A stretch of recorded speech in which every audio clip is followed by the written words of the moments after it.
You're listening to the Options Insider Radio Network, the home of the Options Podcast. For more quality options programs, visit theoptionsinsider.com or search for Options Insider Radio Network in your podcast provider of choice. Listeners can also access all of our programming through our mobile app available in the iTunes and Google Play stores. Select programs are also available via live stream at mixlr.com/options-insider. That's mixlr.com/options-insider. Don't forget to follow along with your favorite programs and submit your own questions for the hosts at twitter.com/options, stocktwits.com/options, facebook.com/theoptionsinsider, or via questions at theoptionsinsider.com.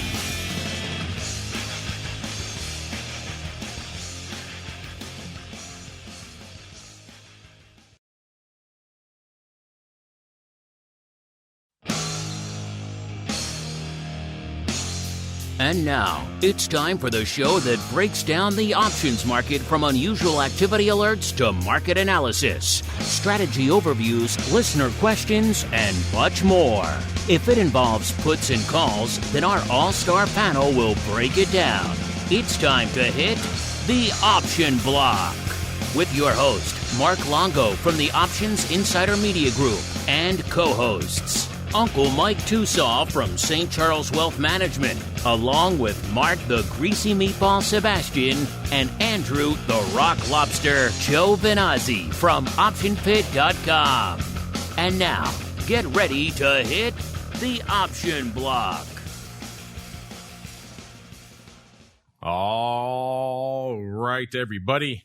That music means it is time once again for a little show we like to call around these parts the Option Block, what the cool kids call the old OB. My name is Mark Longo from theoptionsinsider.com, as well as, of course, from the ever exciting, ever scintillating Options Insider Radio Network. Of course, you guys can get at us on pretty much every platform under the sun. If you listen on demand, as I know a lot of you do, we just ask that if you like what you hear, keep rating and reviewing. It is, we've been doing this for a long time, 15 years. We kind of created the original Options podcast, so we got this ball rolling all these years ago. But you could argue that the reviews that come in now are way more important even than they were 10, 15 years ago because so many new people are discovering the content right now. So if you've been listening for a while, you haven't left a review, or if you're new and you like what you hear, keep rating and reviewing. It does help all your fellow newcomers find our stuff and enjoy it and click on it and subscribe with confidence. Of course, speaking of subscribing, if you want to go above and beyond, join us on the live throughout the week, as well as, of course, on the Pro Q&As. Had the great Flow Master joining us this week. What a far-reaching discussion we had with him. That was really fun. You guys really took it to 11 with your questions, as always. And, of course, coming up tomorrow, Options Oddities. What crazy money has the Rock Lobster made or thrown away, or both of us? We shall find out. On Options Oddities tomorrow, as well as, of course, all the unusual activity for the week. There's some stuff popping off again this week, as you might imagine. If you want to check all that out, theoptionsinsider.com/secret club. Remember, just me and you talking here. Don't tell your friends. It's a secret. And, of course, however you listen, keep sending in those questions, those comments. We do love to hear from all of you guys and gals out there. And let's see who we're hearing from on ye old program today. First off, let's go out to the quiet, the sleepy, nay, the tranquil hamlet known as St. Charles, where we are joined once again by the uncleest of Mikes, Mr. Uncle Mike TOSAW from St. Charles Wealth Management. Uncle Mike, welcome back to the program once again, sir. Always happy to be here. Last show, I believe the last show before Valentine's Day. Is that a big day in the TOSAW household? You line up the flowers and the chocolates and the whole 9 yards. You that kind of guy, Uncle Mike? No, it means nothing. I don't know why you even said it. I was just going to say, is that a big line of demarcation, the year pre and post Valentine's Day? That's how Uncle Mike sees the year, listeners. All right, let's go out to the land that Valentine's forgot, a.k.a. the shores of Maine. He's too busy, diehard cynic. He ain't got time for no Valentine's Day. He is the rockingest of lobsters, Mr. Andrew GIOVINAZZI from OptionPit.com. Mr. Rock Lobster, welcome back to the program. And do you too pshaw at the very notion of Valentine's Day, sir? I did not push on, although I do buy my wife a selection of chocolates because she likes them. So I get them for her, and there you go. It makes life much smoother for the next several weeks, having that supply of delicious, tasty chocolates at hand fingers reach. Buying her off with some tasty chocolates. I can see that. It makes a certain amount of sense. Let's see if these markets make some sense. Probably not, as we keep on rolling right on into the trading block. It's time to break down the latest topics, trades, and trends in the world of options. It's time for the trading block. All right, everybody. Welcome to the trading block, the portion of the show where we break down what the heck we are trading out here, listeners. And today, markets are kind of dominated by one thing. That is going to be CPI, aka inflation. If you want to get a deeper dive, of course, into all things inflation and how they impact the rates complex. Luckily for you, we got a great guest joining us on TWTR in a little over an hour who lives and breathes all things rates. So a good week to be chatting with them. I'm going to dive deep into all this fun. You guys have been asking for kind of a rates deep dive for a while. So never let it be said I don't listen to the listeners. So that's coming up on TWTR. And of course, when I get into it again here on the option block, it's kind of hard to avoid this week because CPI coming in like a beast. The numbers coming in for January now up to 7.5%. I mean, these are levels we have not seen since really the dark days of the late 70s, early 80s out there where inflation was double digits and everything was crazy. You know, gas lines, all sorts of madness. Not quite there on the gas lines yet, though. Maybe if oil keeps rallying a bit, we shall see. But intriguing stuff. That kind of took a bit of a clip to the market. Then as the market is wont to do, it kind of decided, nah, I don't like being down here anymore. I'm going to rally again. And it kind of rallied, started getting some nice little momentum to the upside, and then kind of just lost all momentum again. The BTFD crowd, at least for now, seems to have withered and died, and now it's back to the dark side. Most of the major indices off 0.75%, if not more. The Dow's the only laggard, off about 0.6%. S&P and NASDAQ both off at that 0.75%, if not more level. Now, that means coming into showtime, we are seeing VIX start to claw back some of those losses it had. It was down nearly 2 points earlier in the session. Now, when we kicked off the show, it was off about 1.5 points at about a 22 even. We saw VVIX at about a 125. Weirdly enough, that's unched from our last show on Monday. So VVIX gave some up and got it back. And now it's right back to unched on Monday's level, which I think, as you recall, I think is what my prediction was for VALE this week as well. We shall see tomorrow when that plays out. And the crystal ball, VXX at about a 19.5 when we kicked off the show. That puts it down an even point from where it was on Monday's show. Of course, if this sell-off continues, it's still about 19, a little bit north of that now. This sell-off continues and VALE keeps firming up a little bit. I would expect maybe some of those losses to be paired. UVXY was at about a 13 when we kicked off the show. That puts it down 1.25 points, which makes sense. It should outpace VXX a little bit to the downside, and already starting to give some of that back as well. And VALQ, aka the at-the-money vol, the NASDAQ 100, when we commenced the program at a 24 even, that puts it down a little over 3, about 3.25 points from where it was this time last show. So the narrative for VALE for most of the week has been down.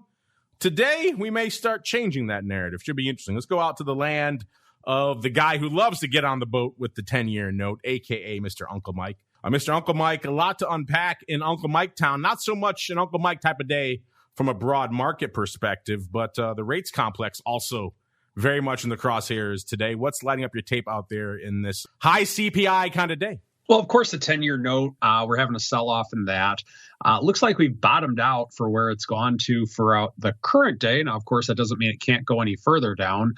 But that's one thing. It's the fear of raising interest rates. There's talk of there could be a 25-point rate hike. 25 basis point rate hike in March, as well as a 50.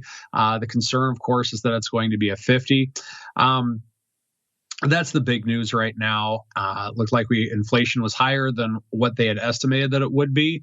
And so what's unique about this is that the stock market, it sold off at first on the news, then it came back, and then now we're selling off again. So we're not near the levels with which we were, but we are selling again. So I don't know if the market's necessarily that fearful of it, because if this number is as bad as you're saying it is, then we should be down more than 0.8%, I would think. So that's one thing with which I'm noticing.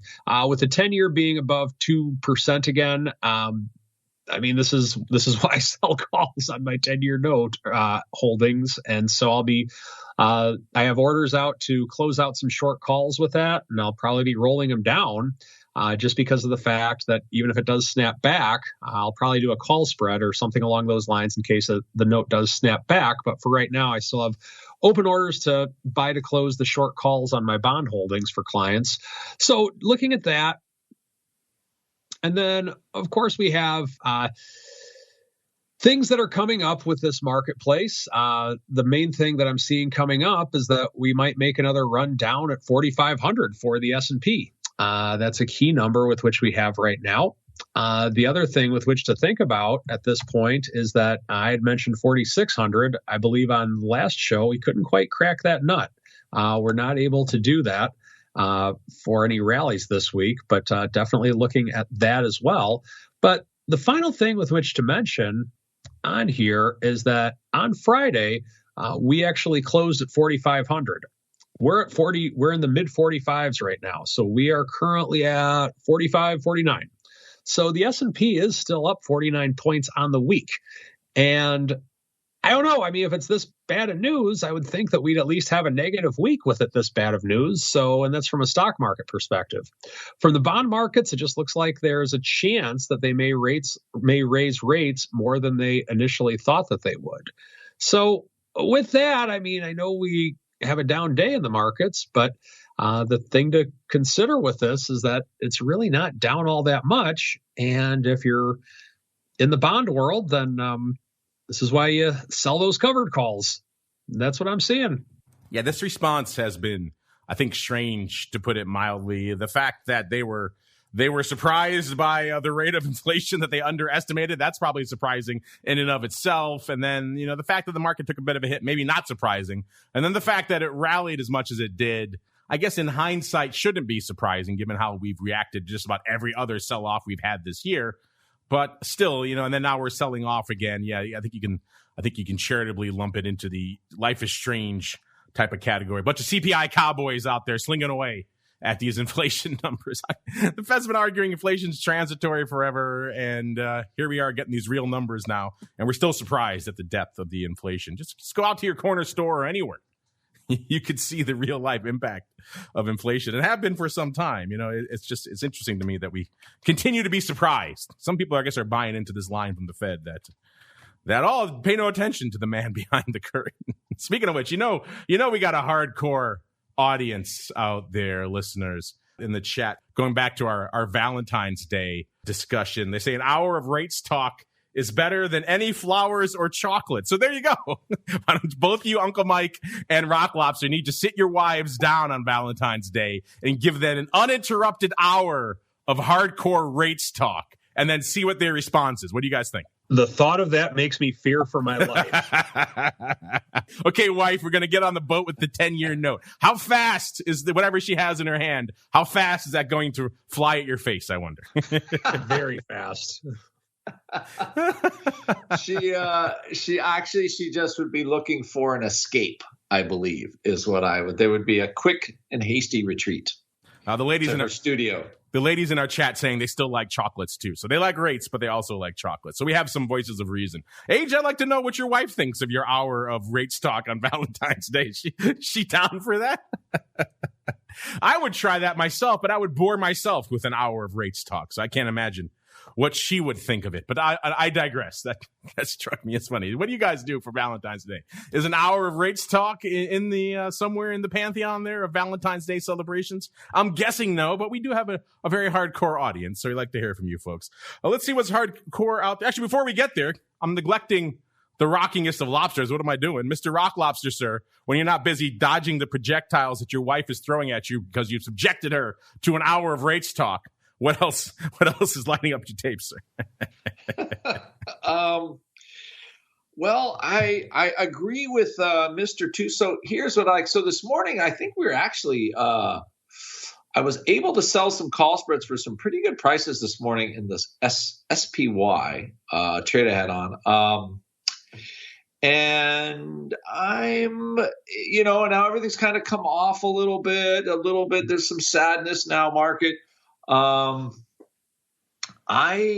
don't really know now. And actually, as I look at it, all the vol futures are at the highs of the day. So the vol futures VIX have been a pretty good indicator. And right now they're not looking good. So I am extremely happy I sold what I sold. As far as my calls, and now I'm riding. I had a little back spread going on, so I'm kind of just riding this. They took volatility got taken down to like 16% before vol even lower. If you're looking at some upside calendars and stuff, like 15.5%, which I thought way too low for this market. It's just not over. The inability to break below 20. We've documented, although it does continue to hit and bounce off 20 like a rubber biscuit. Not quite, I'm just saying not quite,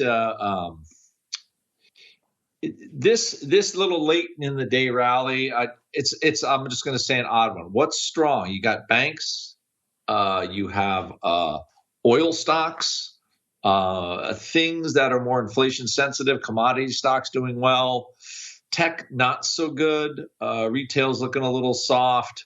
So kind of a little bit of a mixed bag. Like a day like today, Boeing is up. So, in my mind, I would think this would be overall poor for volatility in general.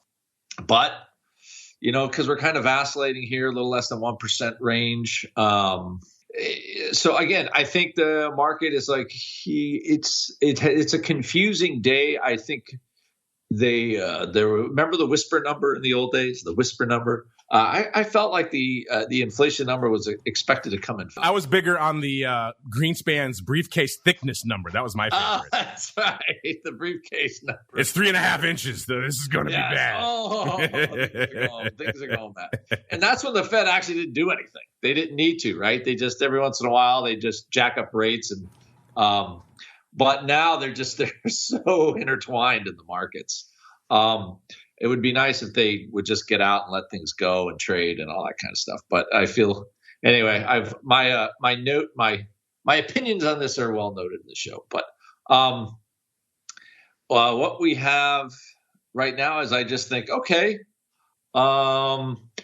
the market has to. I guess traders are gonna have to decide what's it going to be like to just take away the punch bowl. What is that going to look like? Are we going to go down to 10-15%? Or are we just going to kind of tread water here? So I think there's like a wait and see. And I think the surprising element that I've noticed this week is, and I've been writing about this in our internal, in all our internal notes and Option Pit, we do a lot of internal publishing now, is like the surprise narrative change on mandates and stuff like that. Like CNN, like masks are like states are getting rid of man. Like all of a sudden, I don't know. Either the polling numbers got bad, politicians are doing what they're doing, and they're changing their minds. So I find it interesting to say the least, which I thought was pretty bullish. You got the Omicron and all this crap going on, but Disney somehow manages to report huge park attendance and earnings. Huge, I think all time. So I think there is tremendous as a positive, because I know TOSAW is always the Uber bull, and with good reason, because market spends a lot of time going up. I think there's substantial, I think there's substantial reopening surprise, I think, left. To be honest, I think Biden could just declare victory. Everybody's got the vaccine, or 90% of the people that need it, and just say, hey, it's over. We won, and move along. Everybody is going to be fine. So I think there is that. I think that narrative changed during the week. I think it helped stocks stabilize against this inflation number. And now we're kind of hovering in sort of that space in between right now. So I thought vol would be much lower because the inflation number is out. And just right now, they can't quite decide on what to do. So, I think we're kind of sitting here seeing what happens. So we're kind of a little bit of in the Netherlands, so to speak, of the market today. I do have a shocker follow-up for both of you. That listener who said he likes to give the ladies on Valentine's Day an hour of rates talk. He admits that he is single. So maybe there's something to do with his approach. He's going to put that on his dating profile. He says he's going to give you an hour of rates talk. So let us know how that goes. And that should be interesting. I'd be curious to see what kind of ladies respond to that outside of the bond pits, perhaps. But interesting. Actually, before we roll off of that, Mr. Rock Lobster, little birdie, told me before the show that perhaps, dare I say it, you might be joining the tinfoil hat crowd on crypto. What's going on there? What have you been up to? What have you been smoking over there on those shores of Maine since the last time I chatted with you? So there's no question that I must be smoking something potent, because I heard something today that kind of, again, all rumor, but the guy that started Bitcoin was actually not some dude, but the U.S. government. So right? Satoshi was like the Fed? Is that what you're saying? The Fed, and what they wanted to do is set up an alternative currency and essentially bring all this so we can maintain dollar control. I know. So it hasn't been disproven or proven, but the whole idea of kind of bringing this whole getting in front of the currency thing, rise of China and all that, to maintain dollar hegemony. Anyway, I'm putting that out there. I wanted to announce it on this show because I know if anybody loves tinfoil hat stuff, it is the listeners of the option block. So I wanted to put something in. I heard this in my tinfoil. The propeller just went totally, So Satoshi is really just Alan Greenspan. He's been laughing maniacally all this time in the background. I guess Bernanke, I think it would be. It would be Bernanke, the best kept secret in all of crypto. But yeah, they created it so long ago. It could have been Greenspan had his hand in it, way back in the early days. That kind of fits in with his objectivist dogma there. But there we go. I don't know. Mr. Uncle Mike, you're our resident crypto hater. What say you to this latest tinfoil hat notion that actually this is a creation of none other than the U.S. government, sir? I'm just going to say that's just what they want you to think. Exactly. That's what I'll add to Need to play a little X-Files music under all of this right now just to set the mood and get us kicked off YouTube. Why not? There you go. There we go. So we got so far we got some great theories on the show today so far. First off, we got hit your significant other on Valentine's Day with an hour of rates talk, and now we have all Bitcoin was created in stealth mode by the good old U.S. guy. I just love all these conspiracy theories because they always assume a level of competence on the part of the giant bureaucracy that is the U.S. government that we have never seen exhibited in real life. They can't keep a secret. They can't do anything. But in the conspiracy world, the government is deeply efficient.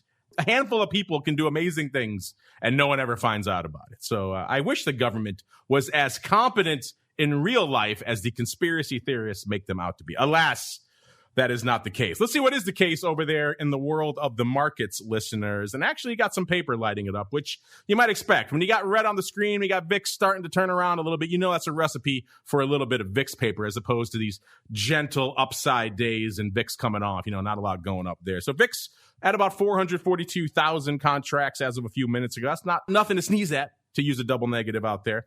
ADV 684. So we are getting perilously close to that 700K level again, listeners. 16,000 contracts away from it. And we're back at 700K. So quite the worm turning just in the past couple of weeks. That ADV ticking up nearly 300,000 contracts. SPY, 4.2 million contracts. The ADV over 7 million now. 7.1 million pretty much out there in SPY. So SPY looking robust. SPX 750, so that's about a regular day's worth of volume. Not a lot lighting up the S, even though the ADV is still hanging out at about 1.8 million. That's a pretty firm ADV for the S. And small caps, at least the IWM flavor, 623. The ADV right now at about exactly a million. Still, again, if you want a deeper dive into small cap, stay tuned for TWTR a little bit later. We'll be hitting those along with rates and whatever the heck else is moving and shaking this week. You got to check out the show to find out. Most actives out there. Let's go to Cost you $309,000 to break into the top 10 today, most actives. That's a pretty robust day, listeners. Over 300K, you know things are moving. Things are starting to pop off. That gets you to the old school VALE, what the cool kids call VALE, Colorado. VALE, of course, that's out to Brazil. We talked about them a number of times. 309,000 contracts on this. I haven't seen them in the top 10 in quite some time. Let's go pull them up and see what our old friends VALE, quote unquote, is up to. They only up half a buck or 3.2%, but that's enough to break into the top 10 today, listeners. Number 9 is Ye Old Twitters. Haven't seen them in the top 10 in a while either. They're good for 326 today. And they're off, kind of pretty much unched off about a few cents. So not a huge move for them. Let's see if during the early part of the session, early part of the session, they were at 36 and a quarter. And then they ran all the way to about $39. So they had a nearly 3-point pop. Now they're giving that back up down to about 37 and 3/4. So they had a net decent move on the day. And again, good for 326,000 contracts. Number 8. You know, it's an interesting day when number AMD is all the way down at number 8. Still doing his usual volume around 400,000. 425 for number 8. So we're already north of 400K at number 8, listeners. That's a pretty robust day. Number 7, right behind it, NVIDIA. 517. We're already over 500,000. We're at number 7, listeners. It's one of those days. Let's go on out to number 6, the aforementioned Diz. I was just talking about them on the show not too long ago, about a little over a week ago, saying, man, they're back down to 138. That's pretty much the exact level that they were right before all this madness started popping off in March of 2020. They must have heard that because they popped pretty hard after that. And the earnings numbers are pretty good too, which is kind of surprising because this new CEO, I think to put it mildly, is not exactly a popular fellow. But one thing the street likes is cost cutting, and that's what this guy is doing. Unfortunately, he's kind of cutting to the bone, it seems like, over there. And that's probably in the long term, maybe not the best thing for the company, but the street liked it, at least in the near term. They popped it up to 156. Before kind of giving up the ghost, now back down to about a little bit shy of 152. Still on a nice run, still up from that 138 level that was just a little over a week ago. So a nice little rebound there for Diz. Of course, at the end of the day, if you're cutting costs and the stock is up, the street will cheer you. You'll keep your job. If your stock hasn't been doing that great outside of this past week for Disney. So that's kind of the metric that the shareholders are interested in, and that's how you keep your job. So there are rumors of perhaps a vote of no confidence for this guy. We shall see. Again, not exactly the most popular guy, but if the numbers are looking good, he'll keep his gig. Speaking of bad numbers, Facebook has been the king of bad numbers of late, listeners, and they're back in the top 10. Number 5 today, 571, off another almost $3 or a little over 1%, 229 right now for Facebook. That's still off the lows they hit of 217 back on Tuesday. So they have rebounded from that about 12 handles. But still, not exactly a great week for Facebook. Number 4, AMC. AMC back in our top 10. Haven't seen both of the symbol twins in the new symbol twins. We haven't seen our old friends of Bank of America and Boeing in there in quite some time. So the new symbol twins of AMC, I haven't seen the other half in there in a while, but AMC looking robust today. Number 4, 644,000 contracts. It's at about 19 and a quarter right now, up about a third of a handle. Got up to, looks like about 20 and 3/4. So it was feeling a little bit of this turnaround love earlier in this morning, rallying from 17.90 to 20 and 3/4 before giving it back up now to 19 and a quarter. So quite the day out there in AMC today. And again, good for 644,000 contracts. Number 3. Yes, I said number 3. It's Tesla, 710 out there. So intriguing stuff out there in Tesla land. Let's see what our friend Tesla is up to right now. 915 and about a half, off 16 and a half handles. They got down to 907 earlier today. Then they rallied up to about 942, almost 943 before giving it back up again. So it's kind of been a wild, topsy-turvy day out there as well. Number 2 is the fruit company. It's Apple. 721,000. Apple's been kind of locked to that 700K level. It seems like during earnings season, a lot of other names come along to steal their thunder a little bit. So Apple kind of, I use languish in air quotes because it's still number 2, but it's not at the 1.4 million level we see a lot of times at this time of day. Off about 1 3/4% for Apple, so kind of taking it down today after rallying early in the session up to about 175 and a third. And number 1, the big dog on the option street today is actually Uber, a name we haven't seen in the top 10 in quite some time, off nearly 5%. Good for about 800,000 contracts on the tape right now. Started the day at 41 and change, got up to 42, almost and a half, then got clipped to 38 and a quarter. That's kind of where it is right now. So kind of an aggressive turnaround out there in Uber.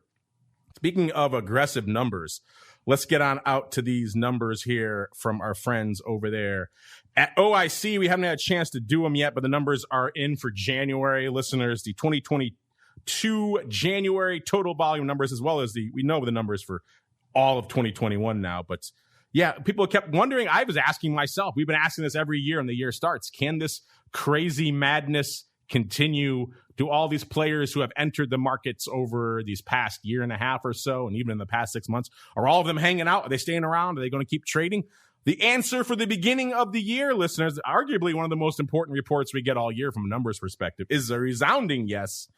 January, 897.6 million contracts. That's closing in. Like I said, we've been threatening that 1 billion level, that 1B level per month. Haven't quite gotten there. We've gotten up to like 930 or so, I think. But January, 897. That's up almost 6.5% from the insane January of last year, which was the meme stock palooza. We're already up above that. And it's also the busiest January in the history of the business. So once again, we're off to that again, where every month is going to be, at least so far, the busiest ever, whatever month it is. Busiest February, busiest March, busiest January. So if we keep on this pace, listeners, and again, we just had the Flowmaster on Tuesday, and he's the guy who does this for a living all day long. And he was thinking we're definitely on a pace to beat last year's number this year, at least come in maybe around a 10.8 or so. And again, if we're threatening close to 1 billion contracts a month, that gets us well over 10 billion contracts as well. So yeah, we hit almost 10 billion. That was an outrageous number for last year. And at least so far, we are on pace to beat it again, listeners. So yeah, looks like so far, listeners, it's going to be another one of those crazy years. So buckle in. If you were expecting things to quiet down a little bit, people to stop maybe piling into the options market, I say nay. They're coming in hot and heavy yet again. You know what else is hot and heavy right now? Our earnings got big names popping off all week. Monday, we had Hasbro out in the toy land. Tuesday, Pfizer, BP, and Peloton. So quite a sampling. Peloton, man, they've been all over the place lately as well. Wednesday, CVS, Diz, the aforementioned Diz and Uber, and Zynga and Mattel. Today, we got Coke and Pepsi. I love that they both go off on the same day. There's some cosmic balance to that. AstraZeneca and Twitter. And the old Duck, a.k.a. Duke Energy. Tomorrow, we got Under Armour. Let's look really quickly. We have a report for today for Mattel. Let's go to Mattel. They were yesterday after the bell. 22 3/4 is where they were trading as of this report. They were pricing in 7.2%. They delivered 10%. So Toy Vol outperforming, listeners. By the way, all these numbers coming in hot off the presses from our friends over there at ORATS. Head on over to theoptionsinsider.com. They'll be up there today so you guys can sink your teeth into them. All the latest earnings move results, earnings season, and earnings trades reports for you. Let's go out to the Duck. The Duck was this morning before the bell, ticker symbol DUK, listeners. And let's see, they were at 104 3/4 going into their announcement. They were pricing in 2.1%. They delivered, get this, listeners, 2.1%. That's old school. Disney, let's see, despite all that news and that big pop, they actually underperformed. They were pricing in 6.5%. They delivered 5.8%. Now, of course, this is one of those days where you wait 5 minutes and you might get some of that back.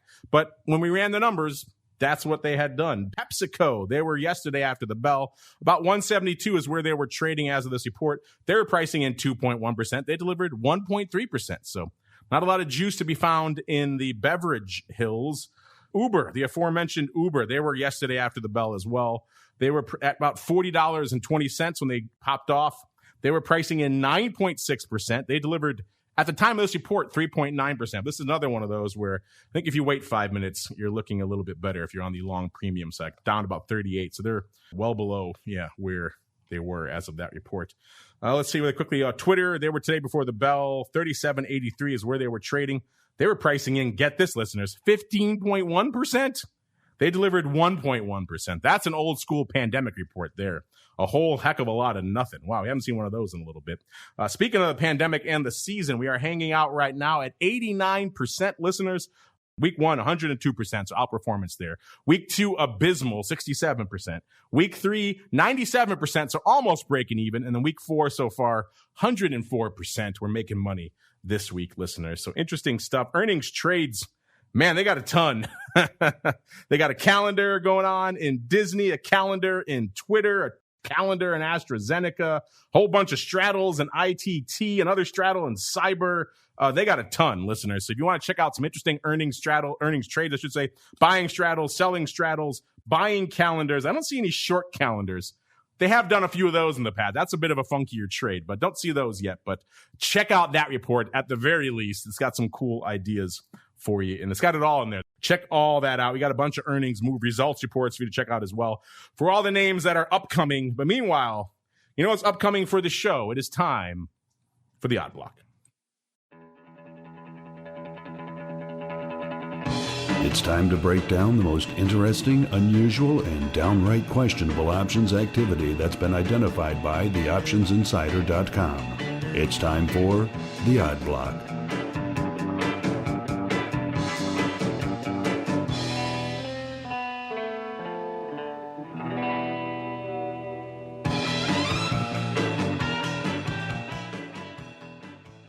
All right, everybody, welcome to the Odd Block, the portion of the show where we get weird, we get wild, we unleash the eye of Sauron upon the unwitting markets, and we see what it returns to us. And today, I do believe this is a newcomer. This is EOG Resources. This is an energy company out of Houston, and they engage in hydrocarbon exploration. And they are ticker symbol EOG, as you would imagine, trading right now about 112.70 or so, off about 0.6% on the day. On the year, let's see. They had a good year, as you might imagine. Anyone out there in hydrocarbon exploration, easy for me to say. Anyone out there in hydrocarbon exploration probably had a decent year. A year ago, they were trading about $60, a little bit shy of it. And they've had pretty much mostly straight up with a little bit of a sojourn. They got up to $83 in July. They gave some of it back then, back down to 64 and change. That was kind of the only real big sell-off they had this year. The rest of the year has been pretty much straight up to where they find themselves right now. 112.76, up about $52.50, or an 87% rally on the year. That's not too shabby, listeners. And let's see what our Eye of Sauron found. Looks like maybe someone, Mr. Rock Lobster, is deciding they like this upside. And if it continues, they wouldn't mind dumping some of this stock at these newly inflated levels. But they don't want to do it just here. They don't want to sell, like, let's say, a 112 or a 110 or 115 call. They want to give themselves a little bit more room to run. Clearly, they think hydrocarbons have a little bit more upside to them because they came out and said, you know what, I'm going to sell the 125 calls. I'm going to do it in March. I'm going to do it 8,227 times for $2.20. That's a 38.5 vol, if you are wondering, listeners. The stock was a little bit higher when they did these. They're already looking good. That stock was 115 when they put these up. And then they came and did more. They did 4,574 more for 232 when the stock was a little bit higher. So they crushed that first. Actually, that was first. They crushed that first because they were 232 or 262. They crushed those 4,500 times. Then they came back in and said, how are they now? And they sold the remaining 82.27 at 220 after that. So that they got 12 cents worse in the second print, listeners. But yeah, a total of over 12,000 of these bad boys have traded today. Mr. Rock Lobster, somebody crushing that upside strike, getting nearly a 40 vol to do it. So you can't really hate this one because if it gets taken away, they're still giving themselves another 12.5 strikes to the upside, and they sell it out at the top, and they got a decent amount of juice to do it. So you can't really hate this one, Mr. Rock Lobster. What say you? I don't hate this one. This is the hydrocarbons has been a very big bull flag. Just the whole call buying has been crazy, commodities. So I have to say, I don't, overall, I think this is this one appears to be looks like some kind of buy right, but, I think, or I would assume it's a buy right. But most of the paper actually has been pretty just straight bullish, just like buy stuff. So I'm just letting you know, I've seen more just straight risk reversal type plays like buy call, sell put spreads than I've seen buy rights actually this week. Well, that makes sense because oil has done nothing but shoot straight up. That's also why someone actually selling some upside in oil is kind of interesting because you haven't seen a lot of it of late. You're right. But intriguing stuff. I know you're a big hydrocarbon bull, Mr. Rock Lobster, so maybe you fancy this one as well. Maybe you're putting it in the old Rock Lobster portfolio. We shall see. As we turn the tables, let's go out to a, shall we say, controversial name. This one has been mired in controversy for years now. This is Herbalife. Haven't talked about them in quite some time. This has kind of been the on again, off again. They're fighting. Is it a scam? Is it not? All this nonsense. It seems like some of that has mitigated a bit, maybe why they haven't been on our radar in a while. Herbalife, ticker symbol HLF, trading right now $42 exactly. Up a little bit today, up about $0.50 today. Let's see. We haven't talked about them in a while. Let's look at the past year. Oh, Herbalife, not surprisingly, they got caught up in the meme frenzy a year ago. So they're actually down on the year. A year ago, they were trading, let's see, 58, almost $60. Let's go back a little bit farther. Let's see. How high did they get in the big poppage? Yeah, about $60. 60.32 was the high. Pretty much, if you go a little bit beyond a year, that's right, early February. That's right where they topped out. So they got driven all the way up to $60. And then they pretty much gave a good chunk of it back. By February 22nd, they were back down to 45. So they got clipped again. But then they tried to rally again. They got to 55.5 on our favorite day, listeners, June 8th. That's where they topped out. And then they gave it all back again, down to $47. Then they tried to rally again, $53. So below the June 8th level, but close to it on September 10th and 13th. Then they got crushed. They went from 54.25 to 42 in one overnight session. So obviously some bad earnings.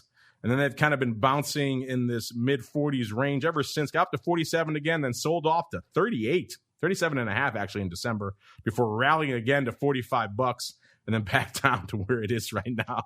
I'm exhausted just looking at this chart. Imagine if you've been trading this thing all year. This thing is just nuts. Let's see if there's any latest news, any claims of tomfoolery out here with this name. But yeah, this one's been a long-standing contentious name. And right now, listeners, we got someone, and maybe they're a little bit tired of this as well. Someone coming in and deciding, you know what? This thing's a freaking roller coaster. I'm just going to stop myself out at the 20 strike. So pretty much a 50% cut off the top, trading $42 right now. And they're going out to Jan 2024. So they're giving themselves a lot of time and saying, you know what? I just want to sleep at night. Maybe they're long from somewhere around the 20 handle, somewhere in that level. And they say, you know what? I just can't. I don't want to sell this thing, but I also can't take losing money on it maybe anymore. So I'm going to, or the threat of it, the prospect of it. So they bought 4,500 of the Jan 2024 20 puts. Again, pretty much half of where it's trading right now. They paid $1.35 for these bad boys. That's about a 51 vol. The stock was a little bit higher, 42.5 when they put these up. And let's see, there obviously are earnings between now and Jan of 2024. The next is going to be on February 23rd. So Mr. Rock Lobster, it seems like maybe someone's got a little Herbalife fatigue. And I guess looking at this chart, I can't really fault them. If any, you can fault them for anything, it's maybe the fact that the protection they get, 50% out of the money puts, I kind of put that as down as protection in air quotes, sir. What do you think? This is where you hit that mute button and tell us your fabulous thoughts. I just like talking into the mic when it's blinking. You actually got me a mic where the mute blinks and I still can't do it. I don't know what else I can do for you, sir. I need a little electric shock buzzer, and I can just hit the button on my end, remind you to unmute. That's what I'm going to do next. So this one, very, very, very interesting puts. So wow. This is either a line in the sand putville or, again, wow, this is right in the middle. This is a tough one. Yeah, I should mention the market was very wide. It was 95 cents at $1.60. Obviously, the 2-year out Herbalife puts not exactly liquid. Right. So did the Flowmaster have any? I don't have really any inkling on it. Like kind of right in the middle, 40 cents off the bid. So I'm assuming somebody paid $1.35 for these $20 out of the money puts. That was my inclination as well. Yeah. Yeah, which is, we put this in the category of a kissing your sister trade for effectiveness. It's a pricey sister you're kissing there. Yes. So again, that's a 5% yield. 5% yield for a year and almost 2 years. Like, I don't know. There's nothing about this trade that I find remotely interesting at all, unfortunately. So tell Gene I'm sorry, but this one's like right in the middle, weird prices, bad yield.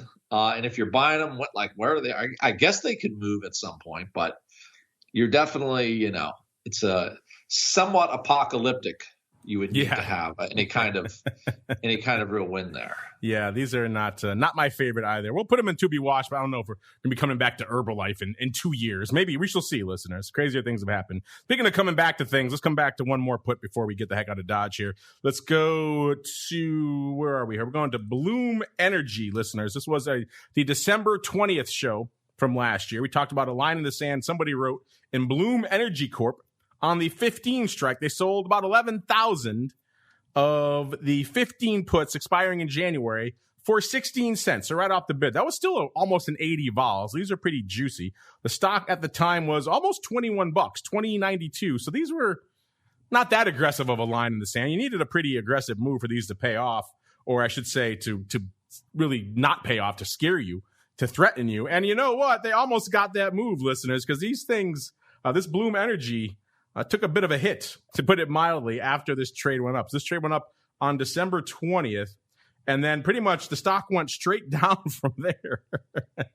It actually did. It did break the 15 strike, just not before expiration. This guy lucked out by a week because the stock went out at 15.58 on expiration Friday, listeners. And literally a couple of sessions later, it was at 14.5. And by the end of the next week, it was 13.22. So he sold these puts for 16 cents, which is not much. He barely skated by the skin of his teeth. They were still open at expiration, by the way. So he pocketed not quite $200,000, about $178,000. He had to sweat for it, and he was thanking the market gods that he picked the Jan and not the Feb, because if he had sold the Feb, they would have been nearly $2 in his face by a couple of sessions later. So this is one where he missed it by that much, as they used to say on, I forgot what show that was, but intriguing stuff. Mr. Rock Lobster, looks like somebody skating through by the skin of his teeth, sir, in some Bloom Energy puts. I believe Get Smart is missed it by that much. Yes, there it was. I knew it was an old one, so you would know what it was. Yes, you need somebody old and infirm and slightly addled to remember. That's the kind of reference our 20-plus age, newcomer to the options market audience loves. Yes. Get Smart. He had a phone in his shoe. Think of that, a phone in his shoe. How cutting edge was that? Yes, it's a show your kids can watch now and not be totally offended and slapped upside the head by bizarre references. I know that Agent 99, she was pretty sultry. That's all I'm saying. She was, but I think she was very sultry, but yet modest, I guess, but and funny. Bloom Energy, interesting one here. I'm seeing a little. I think what did $5 billion for interstate. $5 billion coming out of Mr. Biden, President Biden, for interstate charging stations. So I don't know if Bloom Energy is a beneficiary of that, but you start throwing around the $1 billion word and people get quite excited about that. So I would just say on that score, that's a pretty big, that's a big boost, a big pop. To the green energy industry, and Bloom was one of these stocks that, what was it? How high was it this year? $36. Right before the Build Back Better got smashed, and then the whole every green stock dropped by about 50 to 70% since the spending tap went dry. So here in Bloom Energy. Again, I think this is pretty classic line in the sand put. You hit it on the head. And this is a stock I have on my list with my compatriot, Frank Gregory, at Capital Gains, our product we run looking for basically, upcoming trends and then fit the option. Oh, so you sold these puts. So you skated through by the skin of your teeth. That was you. Okay. Makes sense now. I don't think this is a terrible, I don't think this is a terrible idea, but this is one that's already has in the rearview mirror. So it looks like they might have gotten away with this one. And let's see if you guys got away with some great questions. It is time for the mail block. It's time to take your seat on the All-Star panel as we read your emails, tweets, Facebook messages, website comments, and much more. It's time for the Mail Block. All right, everybody, let's get out to our question of the week first. Going hot and heavy right now. We asked you at the beginning of the week if you had to buy a 10% out of the money call expiring end of the year, December 31st, on one of the following names. We didn't give you an other this week because you guys kind of dropped the ball on the other last time. I was disappointed in your other responses. So we gave you 4 choices this time. Which one would you choose? Peloton, Facebook, Robinhood, all 3 names that have, shall we say, come under pressure of late, even though Peloton looking a little bit better these days. And then, of course, you threw in the macro name. You threw in the SPX/SPY. And right now, it's still hot and heavy between Facebook and SPY. So Facebook at about 34.5%, SPY a little bit over 31% right now. So a lot of you still looking for a nice 10% pop in the S throughout the end of the year. So the Uncle Mike bulls are still in full effect out there. And then Peloton at nearly 20%, just a tick under it. And Robinhood bringing up the rear at nearly 15%. That's interesting because Robinhood won our poll last week. So maybe opinions have changed from last week to this week. Robinhood has continued to kind of trend down as names like Peloton and others have popped up a little bit this week. So, and of course, who knows what the hell's happening with Facebook? That's been just a drubbing out there of late. But get out there if you haven't done so already. At Options is the place to go. We pinned it for your convenience, so you can go find that question of the week. Speaking of questions and comments, Mr. Rock Lobster, I think you have infected some of our live listeners with your tinfoil craziness because we have Unlimited in our chat saying, I did hear a rumor that the United States government is behind the crypto ransom attacks. Oh. And also, what do they do with all the Bitcoin that they seized? And that's a good point. I'm sure they disclose it somewhere what they do with it, but I have not heard where they liquidate it or what I don't think they hold it. And then he also goes on to say, I never heard the U.S. created Bitcoin, but I do know Silk Road, and that was used by drug dealers. Yes, a very infamous one. And the guy that created it worked with Satoshi. And just 2 years later, when the Silk Road gained enough customers, the FBI came in and seized everything. And they got all the locations and bank accounts of drug dealers, and they went after them. Yeah, that's kind of, just look at that seizure they just did, right, in New York. Just this week, $3.5 billion worth of Bitcoin, stolen Bitcoin.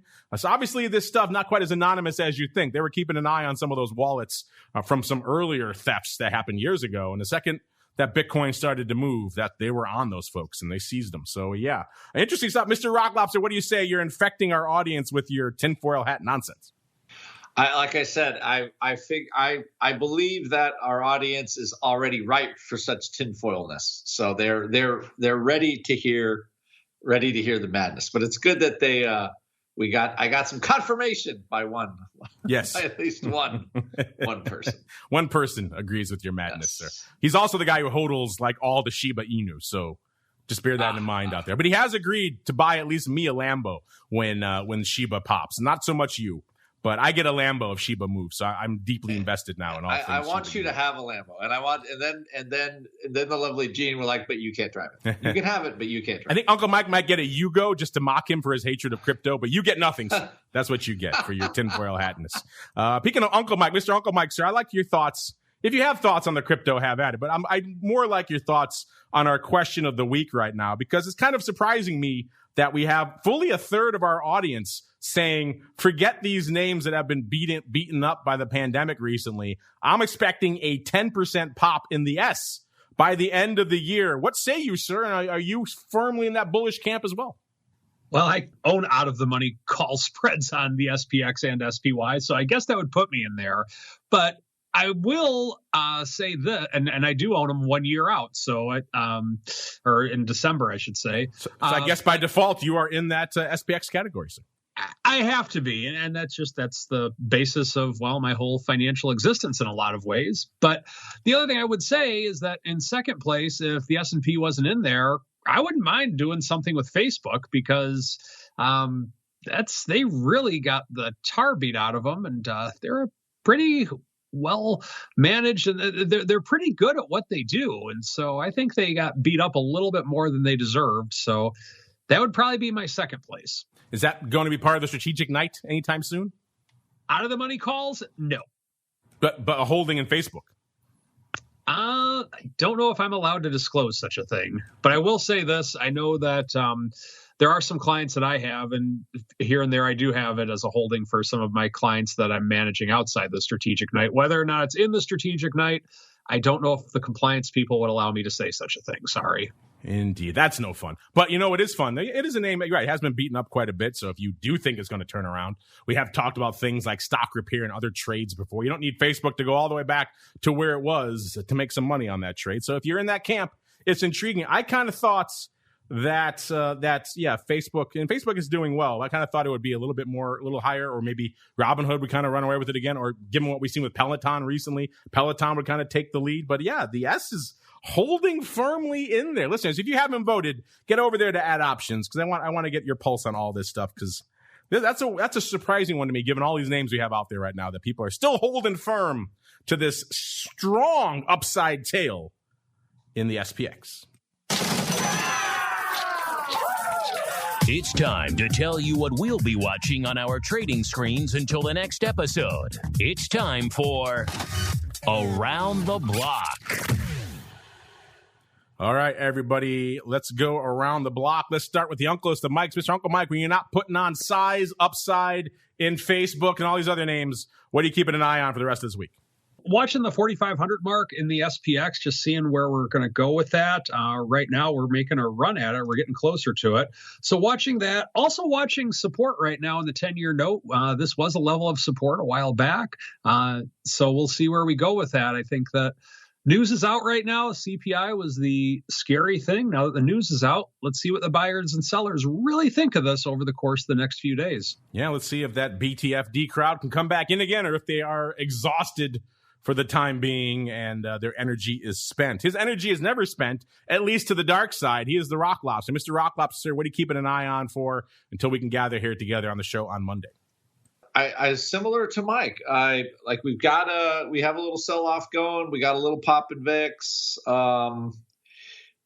with which I feel is basically a known number. Like, it wasn't. I don't think this was a surprise that the CPI was going to come in hot.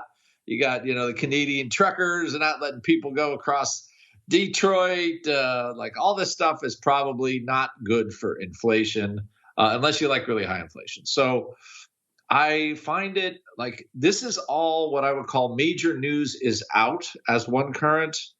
And then the other current is, I think, the reopen trade. So I still think this will be it's still going to end up settling a little better than we think, but I could be totally wrong. But the fact that we really can't get the giddy up on the sell-off here, I look at that and I go, it looks like we kind of tested some levels and then kind of bounced again. So the sellers don't have a ton of conviction, I would say.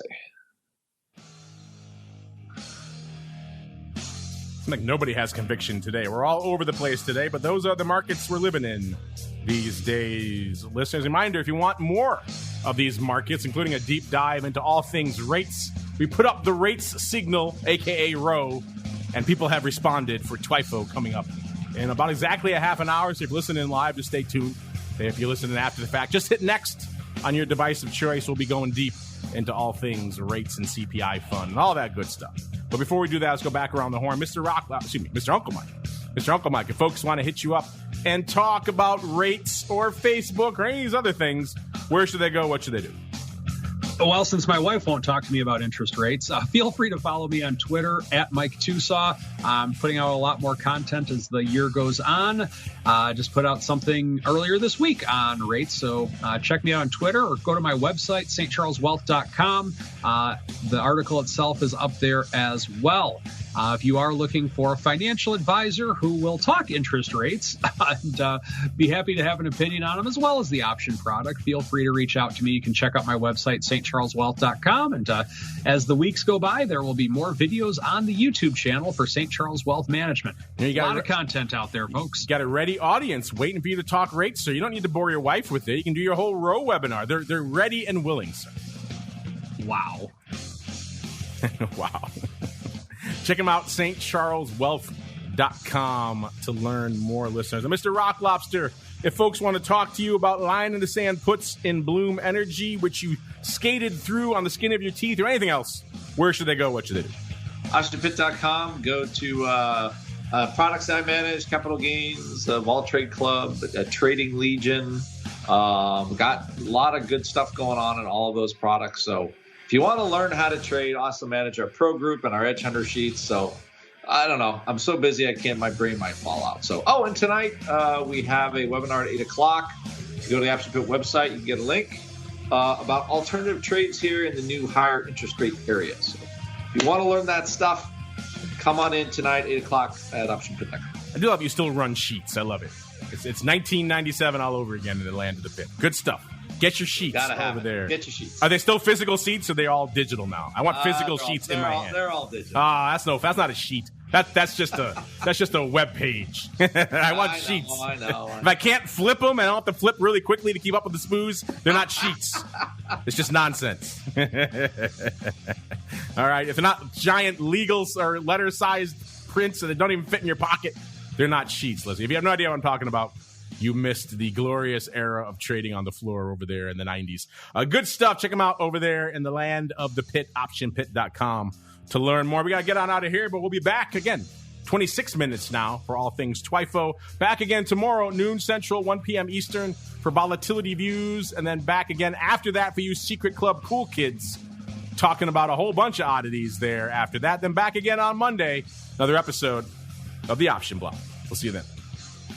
You're listening to the Options Insider Radio Network, the home of the Options Podcast. For more quality options programs, visit theoptionsinsider.com or search for Options Insider Radio Network in your podcast provider of choice. Listeners can also access all of our programming through our mobile app available in the iTunes and Google Play stores. Select programs are also available via live stream at mixlr.com/options-insider.